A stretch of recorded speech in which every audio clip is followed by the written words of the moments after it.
If you're like me, you probably don't know much about human trafficking. That'll change today. Did you know the victims are all around you? So are the perpetrators. Were you aware that the abortion industry plays a deadly role? We'll share with you some very easy tools that you can use to help save others from falling victim or to help them get out. Stay with us. Nita Bells is the Regional Director for Oregonians Against Trafficking Humans. She oversees the Central Oregon Human Trafficking Task Force. Nita works with law enforcement, government officials, social services, and churches to develop initiatives to combat human trafficking. In 2011, she wrote a book called In Our Backyard that offers a Christian perspective on trafficking in the U.S. It also promotes awareness about the second largest criminal industry in the world. There's 27 million slaves worldwide is the number. And 1 out of every 3 kids who runs away within 48 hours in the United States will be approached for sex trafficking. There are between 100 and 300,000 each year who are prime targets for sexual exploitation. Human trafficking is the second largest and fastest growing criminal industry in the world. Gangs, for instance, they used to like to run drugs, but more and more so, gangs are wanting to run girls, because with a drug, they have to go back and get some more drugs so they can sell. But a girl, they can sell her over and over and over again. Do you think most people equate prostitution with sex trafficking and kind of say it's not so bad, it's just prostitution? A huge majority of prostitution is sex trafficking. And there are some who are prostituting on their own. Usually those are people who have been sex trafficked at an earlier age. The average age of entry is 12 to 14 years for girls, 11, 13 for boys. Human trafficking is about money. So the trafficker is looking for young, beautiful victims. A pimp, if he has 3 girls, will make about $650,000 a year. For the past 3 years, Melinda Hegarty has been the Director of Children's Initiatives for the Ohio Attorney General's Office. Melinda informs the public about these crimes and brings traffickers to justice. Many people are oblivious to how common human trafficking is. Melinda is raising awareness of the many methods traffickers use to lure children and young adults. There's no common or average way for a trafficking situation to look. So we've seen lots of situations where you have an older boyfriend type that recruits that minor by feigning that they're in a relationship, that he loves her, that he cares for her. But we've also seen at the AG's office, through our research, through one of our subcommittees, that we're seeing females who are involved in these organizations also recruiting other females. Human trafficking is by force, fraud, or coercion. They are tricked into coming. Traffickers look for a need, and then their next agenda is to convince the victim that they are the person to supply that need. What role has social networking played in human trafficking? So, social networking is a wonderful thing. It allows us to keep touch with people far away, but it also allows predators to prey upon our children. And we have seen cases where traffickers will use Facebook and other social media to recruit victims. You know, kids these days, they put so much personal information that can really tell a trafficker what that child's vulnerabilities are, what that child's likes and dislikes are, whether they're in an argument with mom or dad, whether they're gonna run away. So we have seen cases where there have been victims who have been recruited on social media sites. Melinda, who's the typical purchaser of these girls? So we often refer to these purchasers, these men, as Johns. And in 2012, the Attorney General's Human Trafficking Commission subcommittee actually did a study to see who these Johns were. And you would be absolutely shocked at who the victims were saying was purchasing them. Every profession you can imagine was on that list, including drug dealers, law enforcement, attorneys, judges, other politicians, social workers, teachers, clerics. So it was pretty frightening, the wide range of people who were purchasing sex with these women and sometimes very young girls. When we return, we'll hear one woman's story of being victimized when she was 15 years old.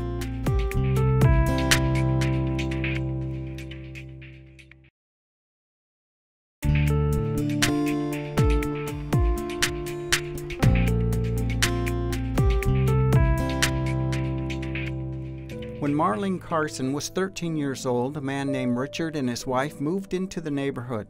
He quickly became friends with all of the parents, and his home became a safe, fun place for kids in the neighborhood. 2 years later, Marlene and a few girls were invited by Richard to take a trip to New York City. But what started out as an exciting outing ended with Marlene being forced into prostitution. Oh, we were excited. You know, we'd never been out of Columbus, really. So to go to New York City at 15 years old, everybody wanted to go. We get there and we go to Canal Street and we go shopping and we think we're going to see a Broadway show. And we were the show. I had no idea. I was a virgin girl.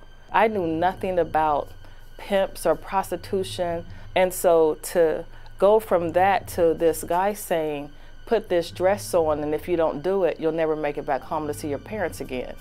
I was very afraid and confused. I looked at the lady, his wife, who had in times past tucked me in bed. I had just a loyalty and a good relationship with her, I thought. When I looked up at her, I remember just saying, you know, what's going on? What is he talking about? And she said, just do what he says. Well, one girl, I'll call her Trina. And Trina said, I'm not doing it. And he smacked her, and he kind of smacked her around quite a bit. And that told me, this guy is serious. This is a monster. So seeing this other girl get smacked around, is that what kept you from calling your parents? We had no way to call our parents.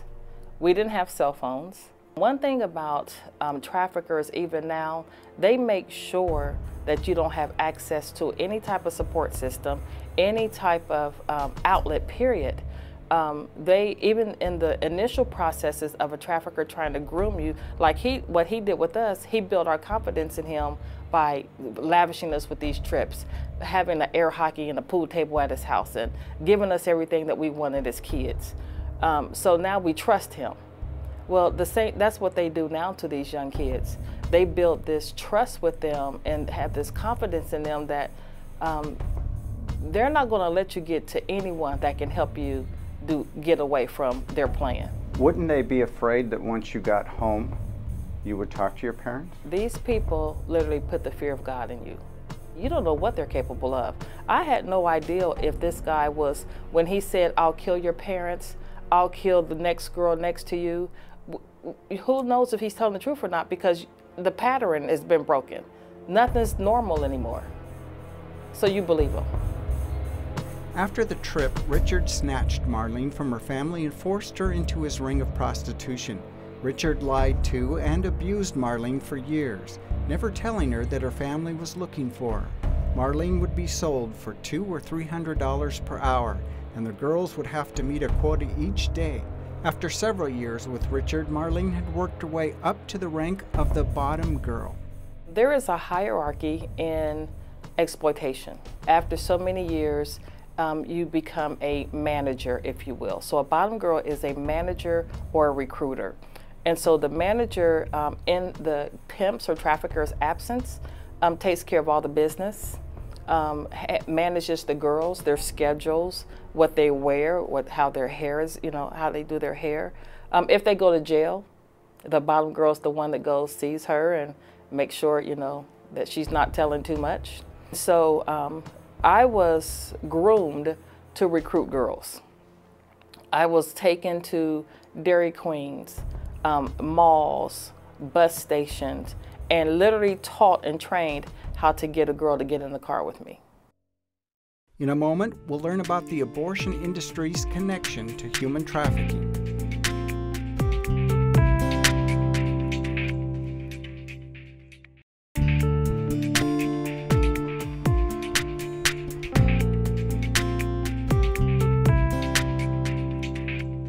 As a bottom girl, Marlene was responsible for booking abortion appointments whenever one of the girls became pregnant. Throughout the years, she came to find that the abortion industry would overlook the abuse done to these girls, allowing the sex trafficking to continue.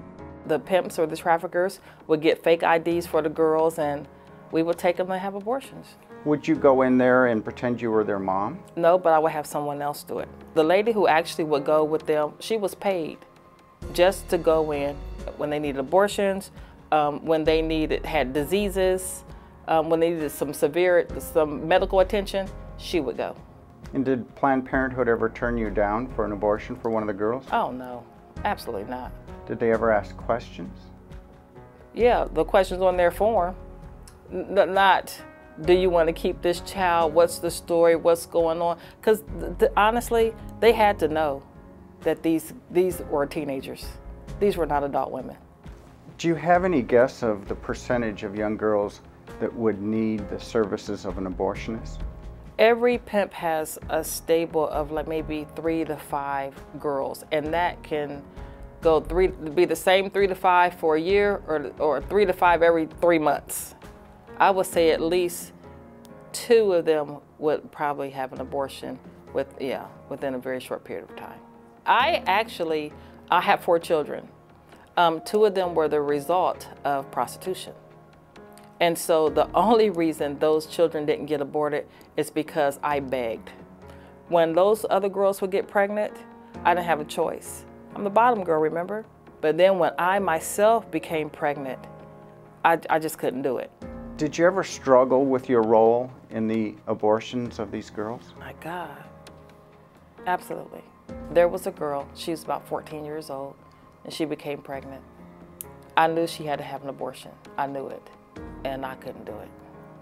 So I had the whole house raided. She was rescued, because I said, I can't do this.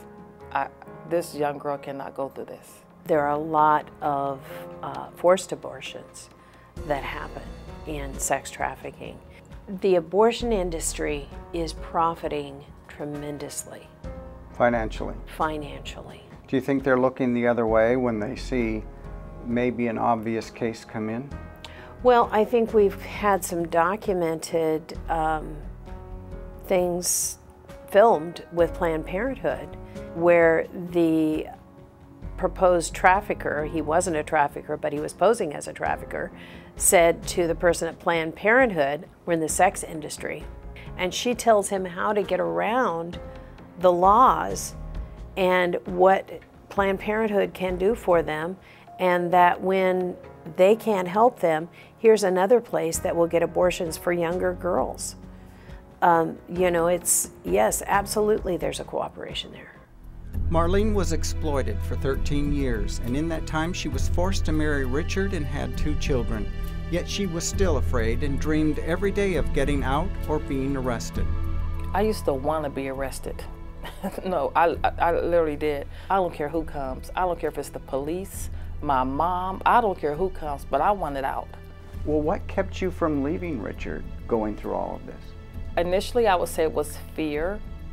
Then it became, you owe me. Then there was some trauma bonding. Trauma bonding is like Stockholm Syndrome, when you feel sorry for your perpetrator. And then you hear his story, you hear his truth, the truth that someone did the same thing to him. And so now you feel sorry for him and you want to redeem him. You can't even redeem yourself, but you want to redeem him. Marlene was rescued by a local pastor who helped her make a plan for getting out and protecting herself from Richard. Finally, after years of healing, she no longer fears her trafficker. The laws have changed a lot since that time when I was taken to now. When I was taken, now this gentleman, this guy, was prosecuted for, I think, 7 charges. He was sentenced 2 to 10, and he only did 7.5 months. Oh my. Mm-hmm. These laws, these bills that are being presented, they need to be passed. Because if they're not, we have no defense against traffickers. Do you live in fear that he may come and harm you? No, he better fear me. He better fear me. I don't fear him. No, I don't fear him at all. I fear what he can do to someone else, but not to me. Nita Bells works with law enforcement to more effectively combat trafficking. She's been involved with sex trafficking sting operations at 5 Super Bowl events. Nita also works with law enforcement to better prevent girls from being snatched and rescues those being victimized. Sex trafficking sting operations at Super Bowl happen every year. What has to happen is that the law enforcement needs to know where the victims are, and then they go after them and they go after the perpetrators. The law enforcement is able to use large events like that, not just Super Bowl, but large events to do anti-human trafficking efforts. And each year, the awareness around Super Bowl is being raised tremendously.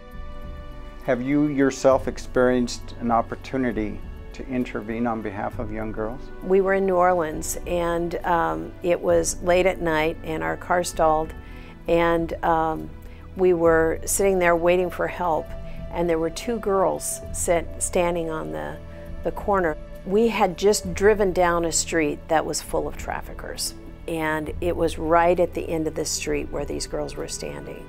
So it wasn't long before the traffickers spotted these 2 girls who were not being trafficked, but were prime victims for them. And so I watched 2 pimps literally circle these 2 girls. And a guy came out of nowhere, and I've often wondered if he was an angel, came out of nowhere, put his arm around one of the girls, and when the pimps came back up, he put his hand up and said, "High five, dude! What's happening?"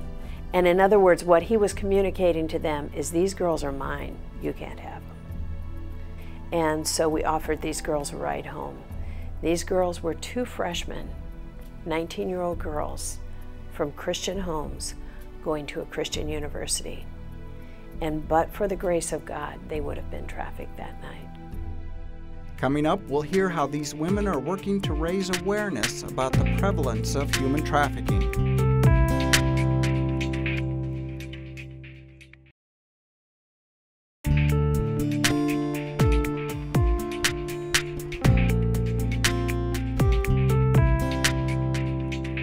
Most people are unaware of the prevalence of human trafficking, but as the 2nd largest and fastest growing criminal industry, human trafficking can happen anywhere and to anyone.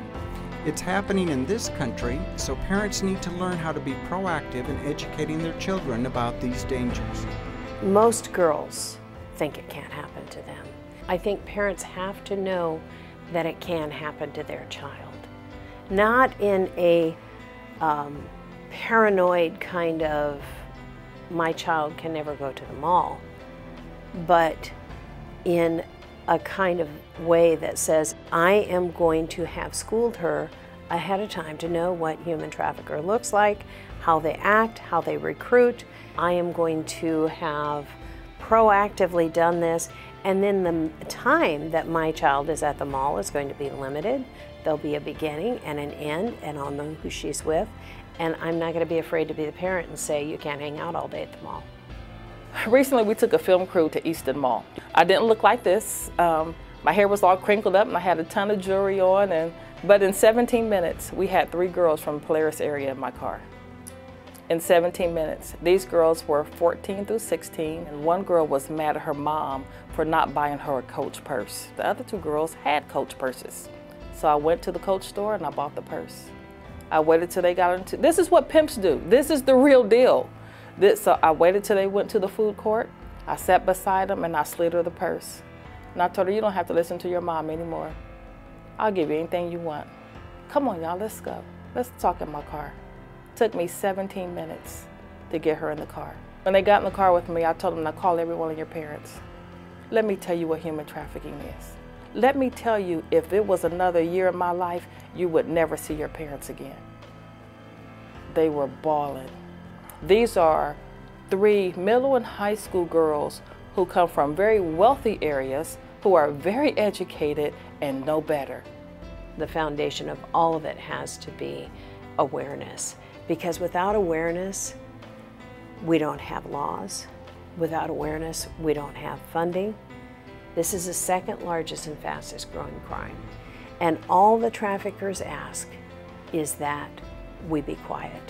We're still not where we'd like to be in terms of human trafficking awareness. We do know that awareness has increased. We've seen from the National Human Trafficking Hotline an increase in calls from Ohio, both reporting human trafficking tips and possible human trafficking scenarios, as well as just asking for more general information on trafficking. So we think that's a very good thing. Join us next week for part 2 of this powerful program, where we'll hear a young model's traumatic story of being trafficked overseas. We'll also hear about the healing that can take place once these women are rescued. And we'll learn about the laws being put into place to better prosecute traffickers. Plus, you'll learn signs you can look for to stop this criminal activity and to get help for human trafficking victims. You won't want to miss it. This week, my special gift to you is one of these 3 books from today's guests. Their stories and perspective on human trafficking will open your eyes to the tragedy and magnitude of this problem. Visit our website at facinglife.tv to enter for your chance to receive one as my gift to you while supplies last. Once there, learn more about today's episode by checking out the available resources and find out how you can order a copy of this 2-part episode on DVD and Blu-ray to share with others.